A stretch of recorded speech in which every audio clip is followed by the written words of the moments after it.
শাপলা পাতা মাছ রেসিপি।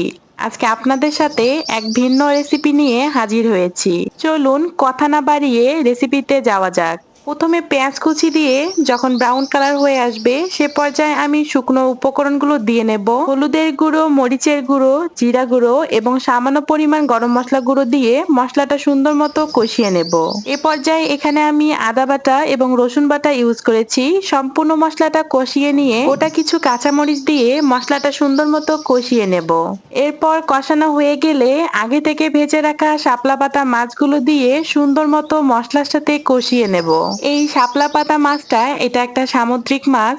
এই মাছের রান্না কিছুটা হচ্ছে গরুর মাংস রান্নার মতো। যাই হোক, মাছগুলো সুন্দর মতো মশলার সাথে কষিয়ে নিয়ে সামান্য পরিমাণ পানি দিয়ে আবারও কষিয়ে নেব। একটা বিষয় মনে রাখবেন, এই মাছগুলো কিন্তু শক্ত হয়ে থাকে, তাই সময় নিয়ে কষাতে হবে। আপনি যত সময় নিয়ে কষাতে পারবেন এই মাছের টেস্ট তত ভালো আসবে। এটা যেহেতু একটা সামুদ্রিক মাছ তাই লবণ দেওয়ার সময় অবশ্যই লবণের পরিমাণটা চেক করে তারপর দেবেন। এরপর মাছটা সুন্দর মতো সিদ্ধ হয়ে গেলে তৈরি হয়ে যাবে আমাদের শাপলা পাতা মাছ। দেখতেই পাচ্ছেন শাপলা পাতা মাছের কালার কিন্তু বেশ দারুণ এসেছে। গরম ভাতের সাথে এই মাছ কিন্তু খেতে দুর্দান্ত লাগে।